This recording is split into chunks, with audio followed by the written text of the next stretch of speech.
The pristine waters of the backyard pool in Carindale, Brisbane, were meant to be the centerpiece of an idyllic suburban life, shimmering under the Australian sun. Instead, that sun-drenched patio became the stage for a calculated nightmare. When emergency services arrived at the sprawling family estate, they found Kadan Se standing over the lifeless body of Yuk Ying Ao Yung, claiming a tragic drowning accident had claimed his mother. The initial report was one of a grieving son and a sudden, inexplicable medical episode. However, the defense's portrayal of a loving family shattered the moment investigators secured the hard drive from the home's high-definition security system. Intended to protect the family from intruders, the cameras instead served as the silent witness to a cold-blooded betrayal. The footage, which would later cause a courtroom jury to audibly gasp in horror, captured not a frantic rescue, but Kadan's methodical, dispassionate actions as he guided the victim into the water. This digital testimony transformed a sorrowful accident into a clear portrait of matricide, exposing the terrifying reality that the most dangerous threat to the family was already inside the gates. Before we continue with this disturbing case, please subscribe to our channel if you haven't already, and let us know in the comments where you're watching from. Your support is what allows us to continue bringing these important stories to light. Abilene, Texas, presents itself to the world as the archetypal portrait of the American Bible Belt, a city of 120,000 souls, where the skyline is dominated not by glass towers, but by the steeples of over 200 churches. It is a place where the West Texas plains stretch out into an infinite dusty horizon, and the values of faith, family, and football are woven into the very asphalt of the streets. In 2007, the subdivision where Charity Lee raised her 2 children was the definition of suburban tranquility. It was a grid of manicured lawns, single-story brick homes, and cul-de-sacs designed to insulate families from the chaos of the outside world. Here, the silence of the afternoon was usually broken only by the hum of air conditioning units battling the relentless dry heat, or the sound of children playing in sprinklers. But behind the closed blinds of number 206, a darkness was festering, not the chaotic, screaming darkness of a broken home, but a cold, calculating shadow that had been growing, unseen, for over a decade. To understand the tragedy that would eventually unfold in the Bennett household, one must first dissect the intricate and often painful architecture of the family itself. The matriarch, Charity Lee, was a woman forged in the fires of her own traumatic history. Long before she settled in Abilene seeking a quiet life for her children, Charity had navigated a labyrinth of personal devastation. Her own father had been acquitted of murdering her mother, a legacy of violence that haunted her, a generational spectre she was desperately trying to exorcise. She was a woman of fierce intelligence and resilience, determined to sever the chain of trauma that had bound her family tree. She worked as a waitress at a local Buffalo Wild Wings, a job that demanded long hours and late nights, but provided the stability she craved for her son, Paris, and her daughter, Ella.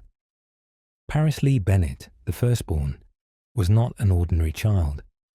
Born in 1993, he was a figure of striking contradictions even from his earliest years.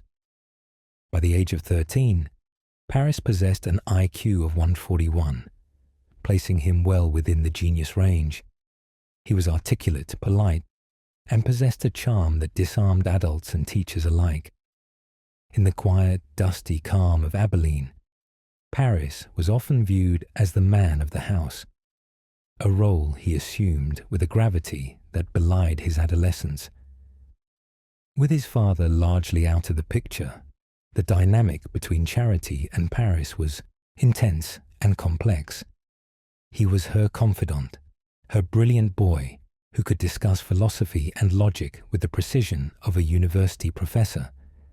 Yet, beneath this veneer of precocious maturity lay a vast emotional desert. Clinical retrospection reveals that Paris exhibited traits of high-functioning sociopathy long before the sirens wailed on that February night. He was a master of mimicry, observing the emotions of others and reflecting them back to pass as normal. He learned early on that a smile was a currency and compliance was a camouflage. In the home videos that would later be scrutinized by forensic psychiatrists, Paris appears almost too perfect. His posture rigid, his eyes watchful, his interactions with the world calculated rather than felt. He was a boy constructing a persona, brick by brick, designed to hide a growing, icy resentment toward the world that denied him total control. Then there was Ella. Ella Marie Bennett was the counterweight to Paris's calculated darkness. 4 years old, with a mop of golden hair and an infectious, bubbling spirit, Ella was the embodiment of innocence. She was the disruption in Paris's ordered universe. Where Paris was silence and logic, Ella was noise and emotion. She was the center of Charity's world, the vulnerable child who needed protection, attention, and love. For a mother, this was natural. For Paris, it was a theft. The family dynamics shifted tectonically with Ella's arrival. Paris, once the sole son around which Charity orbited, found himself relegated to a planetary role. The attention he felt entitled to was now siphoned off by a toddler who demanded constant care. The psychological friction in the Bennett home was subtle, invisible to the neighbors who saw only a hard-working mother and her 2 polite children. But inside the walls, the pressure was mounting. Paris had begun to view his mother not just as a parent, but as an adversary, someone who had betrayed him by bringing Ella into the world and by struggling with her own personal demons. Charity, in her effort to provide, often had to rely on Paris to help with Ella. He became a third parent, a role he performed with mechanical efficiency but internal fury. He changed diapers, prepared meals, and watched cartoons, all while a ledger of grievances tallied up in his mind. He felt enslaved by the needs of a sister he viewed as a parasite on his mother's affection and resources. This resentment was compounded by the family's economic reality. The shadows in suburbia are often cast by the stress of the working class. Charity was doing everything she could to keep the family afloat, but the strain was palpable. The long shifts meant Paris was often left alone with his thoughts, or in charge of Ella. In the absence of adult supervision, the hierarchy of the home shifted. Paris was the authority, and Ella was the subject. Yet, there were no reports of physical abuse, no screaming matches that alerted the authorities. The danger of Paris Bennett was not his rage, but his patience. He was waiting. He was planning. He was running simulations in his mind, exploring the boundaries of morality and finding them irrelevant to his desires. The surveillance of the Bennett family life, not yet the literal cameras that would later play a role in the courtroom of public opinion, but the social surveillance of the community, failed to detect the threat. To the outside world, Paris was a good kid. He was a member of the gifted and talented program. He didn't get into fights at school. He didn't vandalize property. He didn't fit the profile of the troubled teen acting out for attention. His pathology was internal, a silent cancer growing on the family's dynamic. He later admitted to struggling with homicidal ideation for years, fantasies that were graphic, complex, and devoid of empathy. He described these thoughts not as intrusive nightmares, but as comforting daydreams, solutions to the problem of his own unhappiness. As 2007 began, the tension in the house reached a critical mass, though the surface remained placid. Charity had recently relapsed into drug use, a brief stumble in her recovery that she quickly corrected. But for Paris, this human faltering was a catalytic betrayal. It justified his contempt. He viewed his mother's vulnerability not with compassion, but with a predator's assessment of weakness. He began to perceive his family not as a unit of love, but as a system of obstacles. Ella was the primary obstacle. Her existence required Charity's energy that Paris wanted for himself, or, perhaps more accurately, energy he wanted to deny everyone else. The babysitter, a recurring figure in their lives, was the buffer. On the days Charity worked double shifts, the babysitter stood between Paris and his dark impulses. But the schedule of a restaurant worker is erratic, and the gaps in supervision were inevitable. It was in these gaps that the plan began to solidify. Paris didn't want to just kill. He wanted to punish. The target of his ultimate wrath was not Ella, but Charity. In his twisted logic, killing Ella was the most efficient way to destroy his mother. To kill Charity would be to end her suffering. To kill Ella would be to condemn Charity to a lifetime of agony, a mirror of the pain Paris felt he had endured. It was a calculus of cruelty that would be shocking for a seasoned criminal, let alone a 13-year-old boy watching cartoons in his pajamas. The physical setting of the impending tragedy underscored the horror. The Bennett home was filled with the clutter of childhood, toys scattered on the carpet, drawings on the fridge, the mundane artifacts of life. It was a space designed for safety. The doors were locked to keep intruders out, but the lock offered no protection when the intruder was already inside, sitting on the sofa, eating a snack. The hallway that connected the bedrooms was a short, narrow passage, a choke point in the architecture of the house. It was here that the lives of the Bennett family intersected daily, in the rush to get to school, the scramble for the bathroom, the passing of laundry baskets. It was a space of routine, soon to be converted into a slaughterhouse. In the weeks leading up to February, Paris's behavior became even more disciplined. He stopped complaining. He became more helpful. He lulled the world into a state of complacency. This is a common trait among psychopathic personalities. The calm before the storm is not a passive period, but an active phase of grooming the environment. He ensured that there would be no suspicion, no intervention.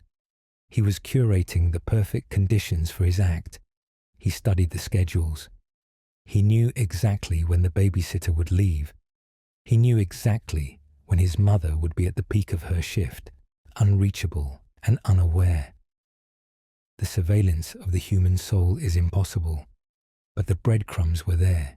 Paris had developed a fascination with fire, with knives, with the mechanics of death. He read about anatomy. He understood the vulnerability of the human body. Unlike a child who might lash out in a moment of hot-blooded anger, shoving a sibling or throwing an object, Paris approached violence with the detached curiosity of a surgeon. He wanted to know what it felt like to extinguish a light. He wanted to know if he could do it and feel nothing. On the precipice of the event, the family dynamic was frozen in a tragic irony. Charity believed she was turning a corner, getting her life back on track, providing a stable home for her children. Ella was growing, learning new words, exploring her world, with the reckless abandon of a 4-year-old. And Paris was watching them both, a silent observer behind the glass of his own dissociation.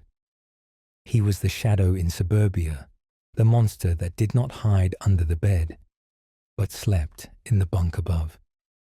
The neighborhood of Abilene continued its slow, rhythmic breathing. Cars pulled into driveways, dogs barked, televisions flickered with the evening news. The mundane nature of the surroundings served as the ultimate camouflage for the atrocity that was about to occur. There were no warning signs that the community could read, no screams, no bruises, no police visits. There was only the quiet, terrifying resolution of a boy who had decided that his family was an equation that needed to be balanced with blood. The stage was set not by a singular chaotic event, but by years of silent, accumulating resentments and a biological predisposition toward a void where a conscience should have been. The surveillance cameras at the nearby businesses rolled on, capturing the flow of traffic, indifferent to the fact that one of the cars passing by carried a mother would soon return to a home that was no longer a home, but a crime scene. The jury of public opinion would later gasp, not just at the brutality of the act, but at the sheer, terrifying normalcy of the boy who committed it. The shadow had not just fallen over the house, it had been born there. The afternoon of April 14, 2018, in Hendersonville, Tennessee, presented the quintessential image of suburban tranquility. The sky was a crisp, cloudless blue, and the temperature was climbing, signaling the arrival of spring in Sumner County. In the backyard of a well-appointed home, the centerpiece was an above-ground swimming pool, its surface shimmering under the midday sun. To any passerby or neighbor, the sounds emanating from the yard would have seemed indistinguishable from the typical noise of adolescence: splashing water, the hum of a pool filter, and the occasional shout. However, this specific backyard was under the unblinking gaze of a high-definition surveillance system, a security measure installed by the homeowner, Teresa, to monitor her property. She could not have known that this digital eye would capture a sequence of events so harrowing that it would later suck the oxygen out of a courtroom and leave a jury in stunned silence. The footage, which would become the silent witness and the absolute center of the legal proceedings, begins with a mundane scene. Two brothers are in the frame. There is Sebastian, age 12, a boy described by family as gentle and trusting, and his older brother, 15 years old, whose name would be shielded in initial reports due to his juvenile status, but whose actions would strip away any innocence associated with his age. The brothers were staying with their grandmother, Teresa, while their mother was away. The grandmother was inside the house, believing the boys were simply enjoying the unseasonably warm weather. The camera angle provides a clear, unobstructed view of the pool. The water is blue and disturbed by the movement of the two boys. At the outset, the interaction appears ambiguous. They are roughhousing, a common enough activity for siblings with a 3-year age gap. The 15-year-old is larger, physically dominant, with the developing musculature of a teenager, while Sebastian is smaller, still carrying the softness of childhood. The video timestamp indicates it is late afternoon. The play involves dunking and wrestling, the kind of physical exertion that teeters on the edge of aggression, but usually resolves with laughter or a timeout. However, the clinical detachment of the surveillance lens reveals a shift in the dynamic that is imperceptible at first, but becomes horrifyingly clear upon review. The play stops being reciprocal. The 15-year-old begins to utilize his physical advantage not for sport, but for control. The footage shows him maneuvering behind Sebastian. The younger boy is laughing initially, wiping water from his eyes, assuming this is a game of endurance or strength. But the atmosphere changes when the older brother wraps his arms around Sebastian's upper torso. It is here that the narrative of the footage turns from domesticity to depravity. The older boy does not let go. He forces Sebastian's head toward the water. At first, Sebastian fights back with the scrappy energy of a younger brother used to losing wrestling matches. He pushes against the pool wall, his feet scrambling for traction on the slick vinyl liner. He surfaces, gasping, shaking his hair. The older brother waits. The surveillance camera captures the 15-year-old's demeanor. There is no laughter on his face. There is no grimace of exertion typical of a game. There is a chilling, flat affect, a stillness in his expression that contrasts violently with the physical struggle he is orchestrating. As the minutes on the timestamp tick forward, the game dissolves entirely. The 15-year-old grabs Sebastian again, this time with distinct purpose. He forces the 12-year-old's head underwater. The physics of the drowning begin to play out on screen. When a human body is submerged against its will, the mammalian diving reflex triggers, but it is overridden by the panic of suffocation. Sebastian's arms flail above the surface, breaking the water into white foam.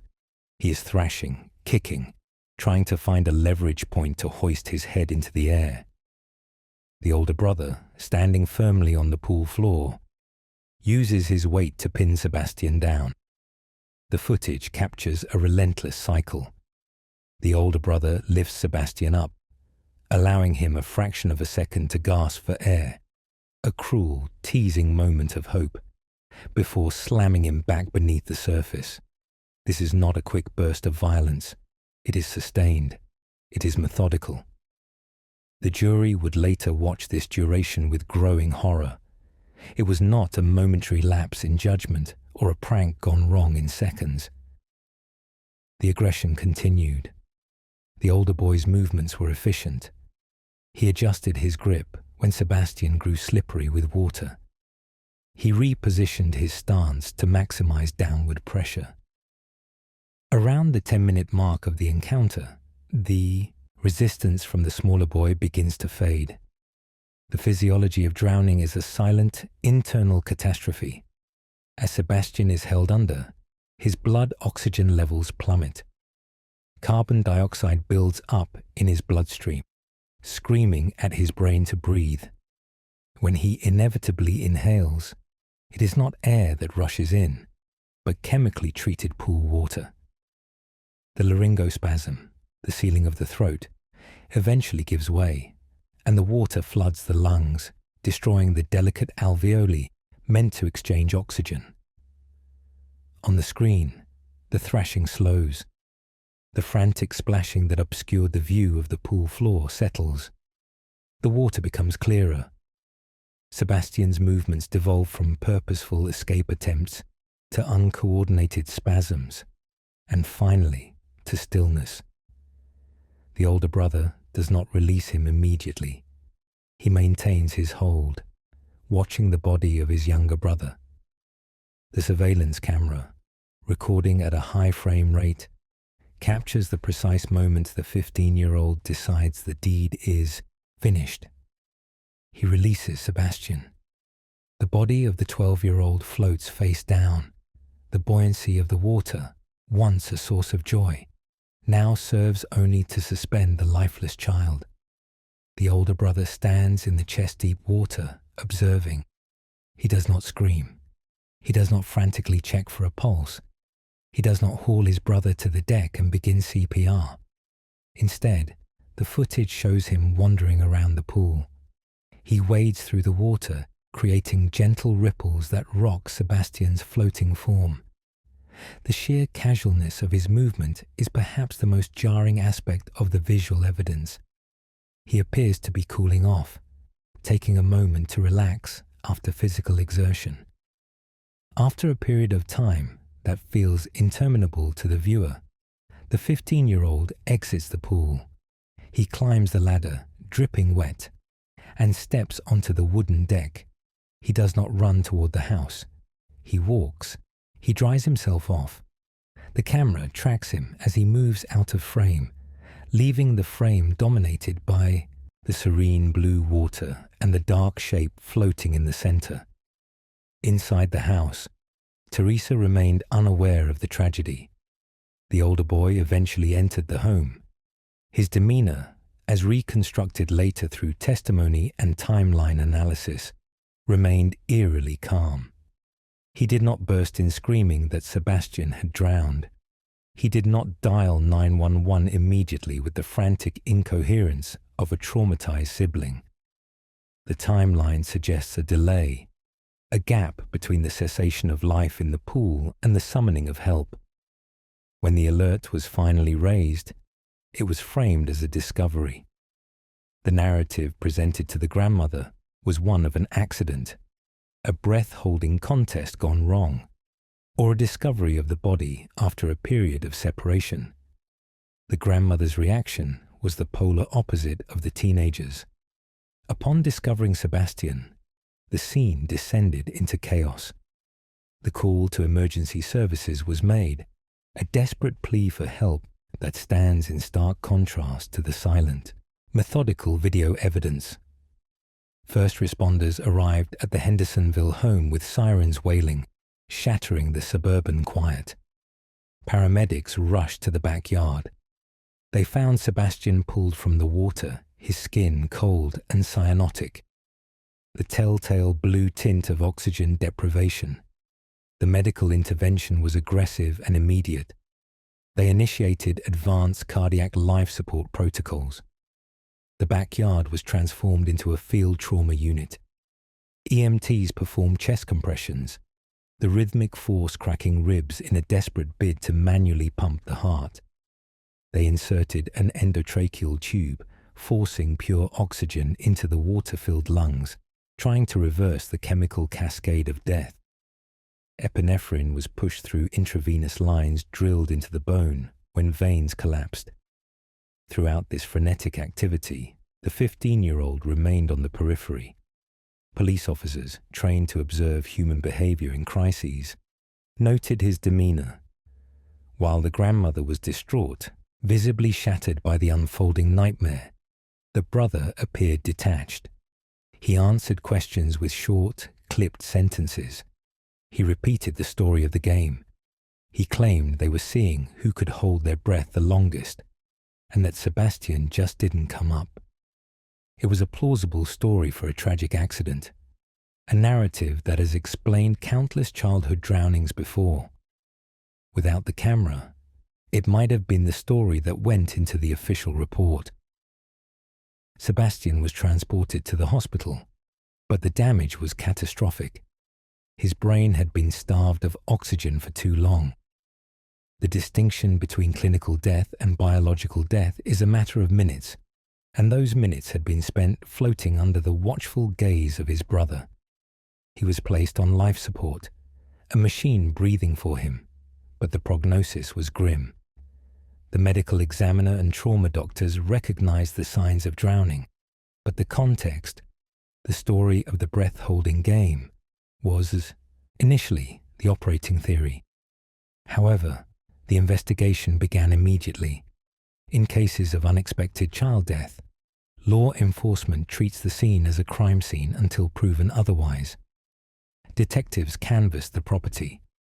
They noted the layout, the depth of the pool, and the presence of the security cameras.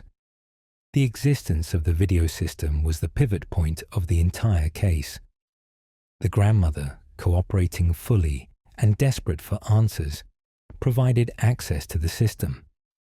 When detectives sat down to review the footage, they expected to see a tragedy, two boys playing, one staying under too long, the other panicking and failing to save him. What they saw instead was a snuff film. They watched the transition from play to murder. They watched the 15-year-old look at the camera, look at his brother, and make the conscious decision to extinguish a life. The video debunked the breath-holding lie within seconds. Sebastian didn't hold his breath. He fought for it. He didn't fail to surface. He was prevented from surfacing. The decision to charge the 15-year-old was swift, but complex due to his age. The severity of the evidence, however, pushed the judicial system to treat this not as a juvenile delinquency matter, but as a homicide. The footage was so compelling, so unambiguous in its depiction of intent, that the legal debate shifted from "did he do it?" to what is the appropriate punishment for a child who kills like an adult. In the days following the incident, as Sebastian lay in the hospital, the community of Hendersonville struggled to reconcile the facts. A 15-year-old boy, a student, a grandson, had drowned his own brother. There was no history of severe psychosis publicly known, no immediate trigger evident in the backyard. The motive remained an opaque void. Was it jealousy? A sudden psychotic break? A sociopathic curiosity about death? The surveillance video offered the how in high definition, but it offered no why. It only showed the mechanics of the act, the leverage, the weight, the patience. The immediate aftermath for the family was a dual tragedy. They had lost Sebastian to death, and they were losing the older brother to the justice system. Teresa, the grandmother, was placed in an unimaginable position, grieving one grandson while being the key witness against the other, her own security system providing the evidence that would condemn him. When the case eventually moved toward trial, the existence of the video was the prosecution's absolute weapon. The defense attempted to contextualize the footage, to argue for roughhousing that spiraled out of control, perhaps arguing that the 15-year-old didn't understand the lethality of his actions until it was too late. But the video refuted that. The duration of the hold, the calm wandering in the pool afterward, the lack of immediate aid. These were not the actions of a panicked child. They were the actions of someone who had completed a task. The courtroom atmosphere when the footage was played was described by attendees as suffocating. Jurors, prepared for verbal testimony and forensic photos, were unprepared for the visceral reality of watching a child die in real time. The gasp that went through the room was not a figure of speech. It was a collective physiological reaction to the horror on screen. They watched the life leave Sebastian's body. They saw the water settle. They saw the brother turn his back. The incident in the pool on that April afternoon dismantled the assumption that children are incapable of calculated malice. It stripped away the defense of accident. The surveillance footage stood as an unassailable record of the event, freezing the 15-year-old's actions in time. As Sebastian was removed from life support and the charges were solidified, the footage remained the anchor of the truth, a digital memory of a brother's betrayal in the quiet waters of a backyard pool. The immediate aftermath was not just the death of a child, but the revelation of a predator living within the family home, unmasked only by the silent rolling tape of a security camera. The atmosphere inside the Jefferson County courtroom was pressurized, a stark contrast to the humid, languid air of the Alabama spring day outside. It was here, within the wood-paneled walls of justice, that the abstract horror of a headline was converted into the tangible reality of evidence. The trial of Christian Trujillo, charged as an adult despite his 15 years of age at the time of the incident, had reached its critical apex. The prosecution had spent the morning laying the foundation of the case, establishing the timeline of April 18, 2020, and methodically dismantling the initial assumption that the death of 2-year-old Johnston Luyando was a tragic, unsupervised accident. The jury, composed of 12 citizens drawn from the mundane routines of their lives, sat in the jury box, unaware that they were about to witness a sequence of images that would permanently sear into their memories. The courtroom was silent as the prosecutor approached the bench, requesting permission to publish State's Exhibit Number 1 to the jury. This was the surveillance footage recovered from the family's backyard camera. Until this moment, the narrative had been constructed through verbal testimony. The aunt's frantic 911 call, the first responders' descriptions of a lifeless toddler pulled from green, murky water, and the stoic, unnerving demeanor of the teenage defendant. But words allow for a certain cognitive distance. A description of drowning can be rationalized, the horror mitigated by the listener's own psychological defenses. Video evidence strips away that protection. It offers no place to hide from the objective truth of the event. The monitor screens flickered to life. The courtroom lights were dimmed, casting long, grey shadows across the faces of the jurors. The footage was grainy, typical of residential security systems, but the clarity was sufficient to distinguish the figures and their actions. The timestamp on the video indicated it was mid-morning. The backyard of the Birmingham home appeared quiet. The pool, an above-ground structure filled with water that had not yet been treated for the coming summer, stood as the focal point of the frame. The water was dark, opaque, a detail that would later prove crucial to the prosecution's argument regarding the concealment of the body. On the screen, two figures entered the frame. The disparity in their sizes was immediate and heartbreaking. Johnston Luyando, a toddler of only 2 years, walked with the distinctive, slightly uncoordinated gait of early childhood. Behind him, looming and purposeful, walked his 15-year-old half-brother, Christian Trujillo. There was no audio to capture the sounds of the neighborhood or any conversation between the brothers, rendering the scene a silent film of impending catastrophe. The silence in the courtroom deepened, the air becoming heavy as the jury watched the brothers approach the pool ladder. The sequence that followed was dissected by the prosecution with clinical precision. The video showed Trujillo guiding his younger brother up the ladder. To an unknowing observer, the initial movements might have resembled an older sibling helping a younger one. However, the prosecution directed the jury's attention to the specific mechanics of Trujillo's body language. There was no hesitation, no scanning of the environment for supervision. It was a direct, linear progression toward the water. As they reached the top of the pool deck, the narrative of accidental drowning evaporated.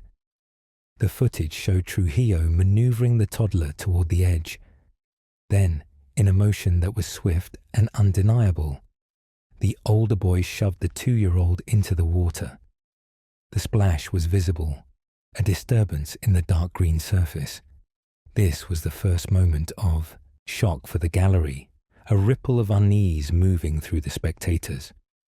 But the video did not end there. If the incident had stopped at the push, the defense might have argued it was a prank gone wrong, a reckless teenage impulse without lethal intent. The subsequent minutes of the recording, however, dismantled that possibility. The video captured Johnston struggling to surface.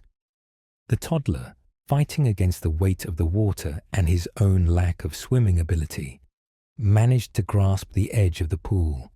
He was fighting for his life, his small hands clinging to the rim, attempting to pull himself out of the abyss. It was at this juncture that the courtroom gasped. It was not a singular sound, but a collective, involuntary expulsion of breath, a physiological reaction to a transgression of nature. The footage showed Trujillo, who had remained on the deck watching the struggle, leaning down. He did not reach out to rescue his brother. He did not pull him to safety. Instead, the 15-year-old pried the toddler's hands from the edge and shoved him back under the surface. The jury watched, frozen, as the cycle repeated. The toddler, driven by the primal instinct to survive, surfaced again, gasping for air, reaching for the brother who was supposed to be his protector. And again, Trujillo pushed him down. The prosecution paused the video at intervals to ensure the jury registered the deliberation involved. This was not a momentary lapse in judgment. It was a sustained physical effort to ensure the death of the child. The video showed Trujillo watching the water, waiting. When the splashing ceased and the surface of the dark water grew still, the defendant did not panic. He did not run for help. The final moments of the footage were perhaps the most chilling in their banality. After ensuring his brother was no longer moving, Trujillo was seen calmly walking away from the pool. He descended the ladder and walked back toward the house. The timeline, established by investigators, revealed that immediately following this, Trujillo went inside, changed his wet clothes, and resumed his day as if nothing had occurred. He did not alert his aunt, who was in the home. He did not call 911. He simply erased the physical evidence of his involvement from his person and left his brother at the bottom of the pool. The psychological impact of the footage on the courtroom was palpable. Several jurors turned away, unable to maintain visual contact with the screen. One juror covered her mouth with her hand, eyes wide with a mixture of disbelief and horror. In the gallery, family members wept, the sound of their grief piercing the silence that followed the end of the video clip. The judge, a veteran of the legal system accustomed to the recital of violent acts, maintained a stoic expression, but the tension in his jaw betrayed the gravity of what had just been witnessed. The gasp that had echoed through the room was the sound of the defense's case collapsing under the weight of objective reality. Following the viewing, the trial moved into the sentencing phase, but the energy in the room had fundamentally shifted. The presumption of innocence, while legally maintained until the verdict, had been shattered in the minds of those present. The defense counsel, faced with the insurmountable evidence of the video, attempted to contextualize Trujillo's actions through the lens of his age and potential developmental disconnects. They argued that the brain of a 15-year-old is not fully formed, that the impulse control and understanding of permanence are lacking. They pleaded for a sentence that acknowledged his youth, arguing against the totality of a life spent behind bars for a crime committed in adolescence. However, the prosecution hammered on the calculated nature of the act. They brought back the image of the clothing change. A child who kills by accident runs for help, they argued. A child who kills by accident screams for a parent. A predator covers their tracks. The changing of clothes was presented as the ultimate proof of a guilty mind, a consciousness of wrongness that defied the youthful indiscretion defense. They argued that the mercy shown to the defendant should match the mercy he showed to his 2-year-old brother, which was none. The medical examiner took the stand to provide the physiological context to what the video had shown. The cause of death was confirmed as drowning, but the testimony detailed the phases of drowning to emphasize the suffering Johnston endured: the panic, the burning of the lungs, the cerebral hypoxia. The jury was made to understand that this was not a peaceful slipping away. It was a violent, terrifying battle for survival that lasted several minutes, all while the victim's brother watched from inches away. When the time came for the verdict, the deliberation was brief. The visuals had left little room for debate regarding the facts of the case. The jury returned a guilty verdict, but it was the sentencing hearing that would determine the final fate of Christian Trujillo. Standing before the judge, Trujillo appeared much as he did in the video. Quiet, reserved, seemingly detached from the emotional chaos surrounding him. The judge, in delivering the sentence, spoke with a gravity that resonated through the courtroom. He addressed the defendant directly, noting the disturbing juxtaposition of the defendant's youth and the mature malice required to commit such an act. He referenced the video specifically, citing the moment Trujillo pushed the toddler back into the water as the defining factor that elevated the crime from manslaughter or reckless homicide to murder.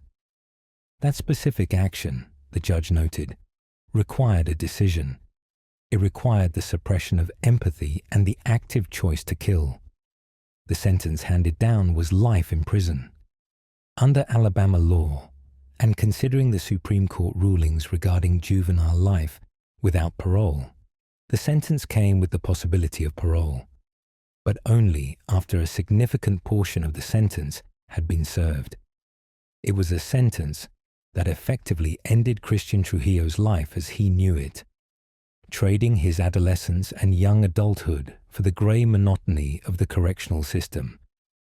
As the gavel came down, signaling the end of the legal proceedings, the courtroom began to empty, but the heaviness remained. The tragic arithmetic of the case left everyone with a sense of hollow loss. One child was dead, buried in a small coffin. Another was gone, erased from society and locked away in a penitentiary. A family was destroyed from the inside out, the parents losing 2 sons in a single morning, one to the grave and one to the state. The footage of the backyard pool was entered into the permanent record, a digital ghost stored in the archives of the Jefferson County Courthouse. It remains one of the most disturbing pieces of evidence ever presented in that jurisdiction, not because of gore or blood, but because of the silence of the brothers, the silence of the water, and the chilling, calculated silence of a 15-year-old boy watching a life extinguish, followed by the collective gasp of a community realizing that sometimes the monster is not hiding in the dark, but standing right there in the sunlight, wearing the face of a brother. The aftermath of the sentencing did little to assuage the confusion that plagued the community. In the days following the trial, investigators and psychologists attempted to piece together a motive, searching for a history of abuse, a rivalry, or a psychiatric break that could explain the inexplicable. But the answers were elusive. There were no reports of violent fights between the brothers prior to that day. There was no long-standing record of animal cruelty or arson, the typical triad of warning signs for sociopathy. There was just the video. This lack of a clear why haunted the jurors long after they were dismissed. In interviews conducted after the trial, several jurors admitted that the video haunted their sleep. They spoke of the contrast between the sunny backyard setting, a scene indistinguishable from their own homes, and the clinical efficiency of the murder. It was the violation of the sanctuary of the home that was most unsettling. The pool, a symbol of suburban leisure and family joy, had been weaponized. The prosecution's closing arguments had touched on this violation. They had painted a picture of Johnston Luyando's final moments, emphasizing the betrayal of trust. A 2-year-old looks to an older sibling as a demigod, a source of protection and emulation. When Johnston reached for the edge of the pool, he wasn't just reaching for air, he was reaching for his brother. The rejection of that reach, the physical act of pushing him back into the suffocating depths, was framed not just as murder, but as a profound moral perversion. Trujillo was led away in handcuffs. The reality of his future settled in. He would be transferred from the juvenile detention center to a maximum security adult prison. He would grow up within the brutal hierarchy of the Alabama Department of Corrections. The 15-year-old who walked into the courtroom would disappear, replaced by a convict number. The clinical detachment he displayed in the video would likely become a survival mechanism in his new world, a necessary shell to survive the violence of prison life. The family left behind was left to navigate a labyrinth of grief that had no exit. They had to mourn the victim while reconciling the fact that the murderer was their own flesh and blood. The mother's cries in the hallway outside the courtroom were a testament to this impossible duality. She was grieving two sons simultaneously. The concept of justice in such a case is fundamentally flawed. There is no balancing of the scales when the perpetrator and the victim are branches of the same family tree. The imprisonment of Christian did not bring Johnston back, nor did it provide the closure that the legal system promises. It simply quarantined the tragedy, removing the source of the danger while leaving the wound open. The legacy of the case lies in the precedent it set for the usage of surveillance technology in domestic trials. It underscored the ubiquitous nature of the camera in modern life. The crime was committed in a private backyard, a space that existed before the digital age as a zone of privacy. Now it was a stage. The lens captured what the human eye was never meant to see. Without that camera, the drowning of Johnston Luyando might have gone down in history as a terrible accident. The narrative would have been one of a gate left open, a toddler wandering too close to the edge, a tragedy of negligence. Christian Trujillo might have walked free, carrying his dark secret into adulthood, perhaps to harm again. The courtroom gasp became a shorthand in local legal circles for the moment the truth becomes undeniable. It represented the instant where the carefully constructed narratives of defense attorneys collide with the absolute pixelated truth.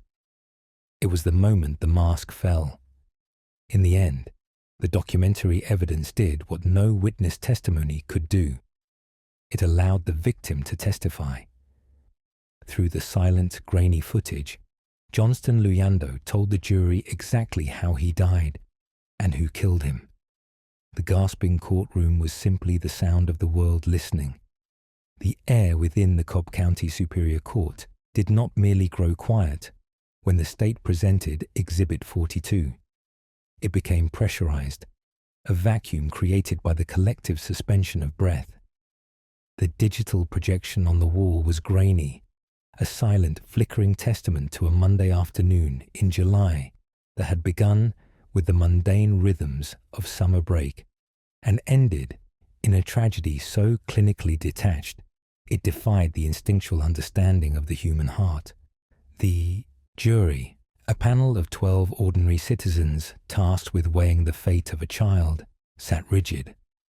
They were witnessing the unvarnished reality of the prosecution's central argument, that the death of 4-year-old Tylen Hill was not a mishap of unsupervised play, but a calculated execution performed by the hands of his 15-year-old half-brother, Detchley Floyd.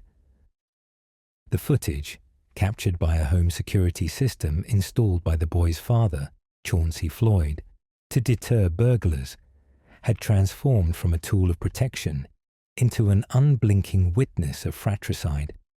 On the screen, the bright Georgia sun reflected off the chlorinated water of the above-ground pool. The narrative captured by the lens was devoid of sound, a silence that amplified the visual horror. It showed Detchley, a teenager whose physical stature hovered between boyhood and manhood, maneuvering the small, frantic body of Tylan. For minutes that stretched into an eternity for the observers in the courtroom, the older brother did not offer a hand of salvation. Instead, the movements were obstructive. Every time the 4-year-old breached the surface or attempted to grasp the vinyl edge of the pool, he was met not with assistance, but with a blocking force. The gasp that ran through the courtroom occurred at the moment the physical struggle ceased, the moment the younger boy's movements transitioned from desperate thrashing to the stillness of unconsciousness, drifting beneath the surface while Detchley stood watch, a sentinel of drowning. This visual evidence dismantled the initial defense strategy, which had hinted at an accidental tragedy or a panic-induced failure to rescue. The clinical precision of the footage stripped away the ambiguity often afforded to juvenile offenders. It presented the jury not with a panicked child making a mistake, but with a predator exhibiting what forensic psychologists term predatory aggression. The psychological analysis of Decely Floyd became the pivot point of the trial's fourth chapter, a descent into the murky waters of the adolescent mind, where impulse control wars with developing empathy. Dr. Schaffer and other forensic experts called to testify or consulted on the case file faced the daunting task of explaining the inexplicable.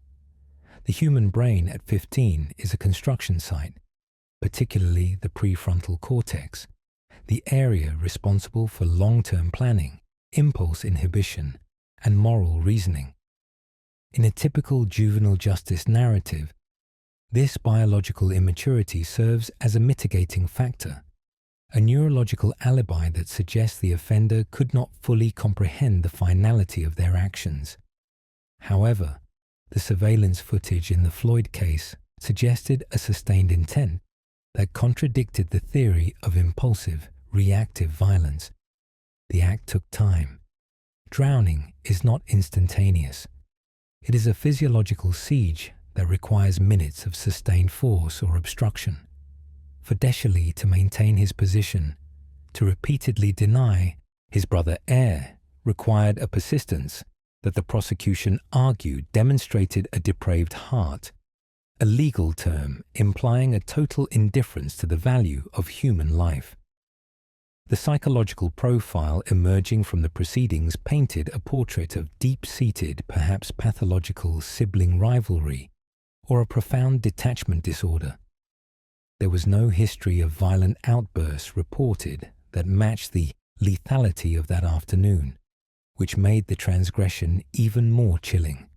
It suggested a compartmentalization of violence, a capability to switch off the societal and familial bonds that protect siblings from one another. The defense attempted to contextualize Decely's actions within the framework of a troubled adjustment or an inability to process emotions, but the silent testimony of the video feed created a cognitive dissonance the jury could not overcome. They saw a boy who did not run for help when the struggling stopped. They saw a boy who, according to the timeline established by investigators, took the time to dry himself off and dress before alerting anyone, crafting a facade of normalcy while his brother lay at the bottom of the pool. This behavioral anomaly, the calmness post-homicide, is frequently cited in clinical literature regarding juvenile parricide or fratricide. It speaks to a dissociation, where the offender separates the physical reality of the body from the emotional reality of the person. Decely's initial claim to emergency responders that he had found his brother at the bottom of the pool after losing track of him was a lie constructed with the rational self-preservation of an adult.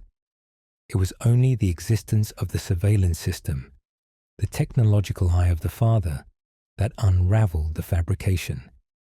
The tragedy of the Floyd lineage is found not just in the death of Tylen, but in the devastation of the patriarch, Chauncey Floyd. The father's role in this narrative is distinctively tragic. He was the architect of the security that condemned his remaining son. Chauncey had installed the cameras to protect his family from the outside world, from the chaotic variables of the street. He could never have anticipated that the threat resided within the bloodline. In the courtroom, Chauncey Floyd existed in a liminal space of grief, mourning the victim while watching the perpetrator, his own flesh and blood, face the full weight of the state of Georgia. The legacy of the Floyd name was shattered in a single afternoon. One branch of the family tree was cut short, dead at 4 years old. The other was being pruned and grafted into the harsh ecosystem of the penitentiary system. This shattered lineage brings into focus the harsh mechanics of the American juvenile justice system when intersected with heinous crimes. In Georgia, as in many states, the severity of the crime dictates the jurisdiction.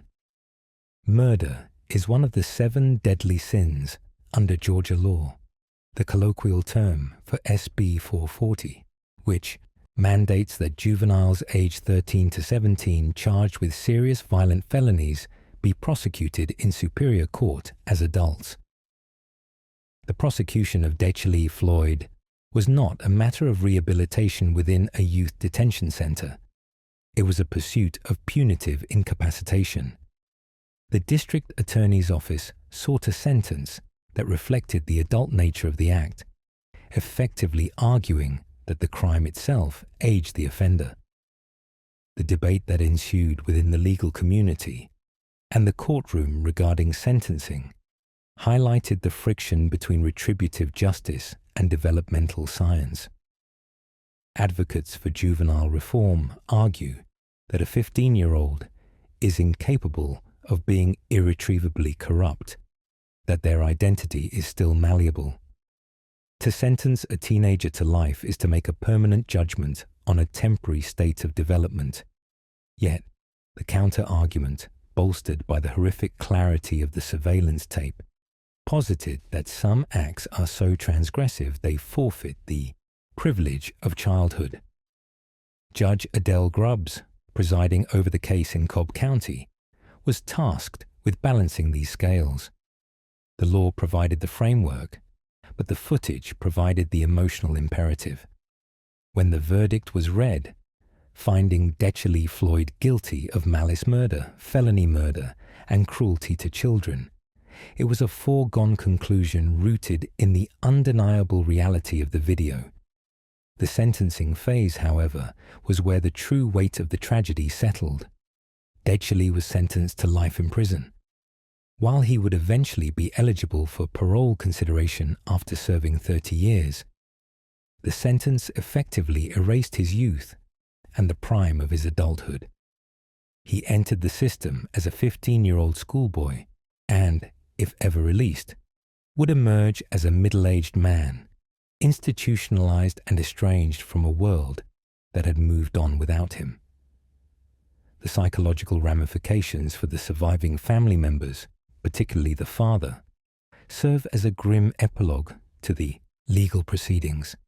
The concept of ambiguous loss usually applies to missing persons, but here it applies to the perpetrator. Chauncey Floyd lost his son Dechley, not to death, but to a moral abyss and a concrete cell. The boy he raised was replaced by the figure on the screen, a stranger capable of intimate violence. This creates a complex grief, where the love for the child conflicts with the horror of the murderer. The surveillance footage acts as a recurring trauma, a loop that plays not just in the records of the court, but in the psyche of the family. Furthermore, the case of Dechley Floyd forces a clinical examination of the silent juvenile offender. Unlike school shooters who leave manifestos or broadcast their intent, domestic juvenile killers often operate in a quiet sphere of personal grievance. The motive remains opaque. Was it jealousy over the attention lavished on the 4-year-old Thailand? Was it a resentment of the blended family dynamic? Or was it a manifestation of a deeper, undiagnosed psychopathy that required only opportunity to surface? The court records offer the facts of the how, but the why remains locked within the neural pathways of a teenager who offered little in the way of explanation. The legacy of this case in the annals of Cobb County justice is one of cautionary technology and the limits of surveillance. The camera provided truth, but it couldn't provide intervention. It captured the grim reality that safety is an illusion when the danger is internal. The jury's gasp was the sound of society confronting the fragility of the sibling bond. In the end, the system worked as designed. The evidence was weighed, the verdict rendered, and the punishment assigned. But the efficiency of the judicial process could not repair the shattered lineage. Deshalee Floyd was transferred to the custody of the Georgia Department of Corrections, stripped of his name in favor of a number, entering a world of adult, hardened criminals. The life sentence served as a tombstone for two lives, Thailand's physical life and Deshalee's potential life.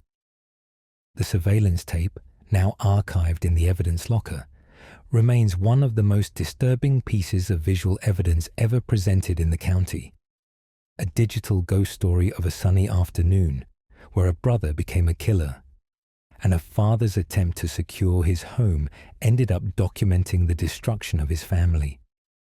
The vivid clarity of the water, the bright summer light, and the small, struggling form of Thailand Hill serve as a permanent, clinical record of the day the innocence of childhood collided with the finality of homicide. The stillness of the backyard pool in Chattanooga remains a haunting counterpoint to the violence it concealed. In the Hamilton County Criminal Court, the projection of the surveillance footage did more than secure a conviction. It shattered the comfortable nuances usually reserved for juvenile offenders. The jury watched not a chaotic accident, but a sustained sequence where 15-year-old Tiberius Prater held his 4-year-old brother Jace underwater until the struggling ceased. The collective gasp in the courtroom marked the death of ambiguity. This digital testimony provided a clinical autopsy of the event, stripping away any possibility of interpreting the drowning as a tragic mistake. For the public, the case forced a recalibration of how juvenile crime is perceived.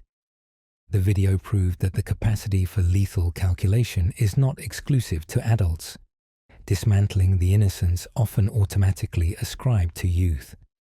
The Prater family is left in the ruinous wake of this revelation, destroyed from the inside out. They face a future where one son is buried and the other is incarcerated for life, a fratricide that leaves the parents with nothing but memories and the horrifying clarity of the record. The camera mounted on the exterior wall offered no intervention, only impartial observation. It serves as a chilling testament to the fact that the most dangerous threats often reside within the home, hidden in plain sight until the playback button is pressed. The truth of Jace Prater's final moments did not vanish beneath the ripples of the water. It was preserved in silence, an indelible archive of a family's annihilation.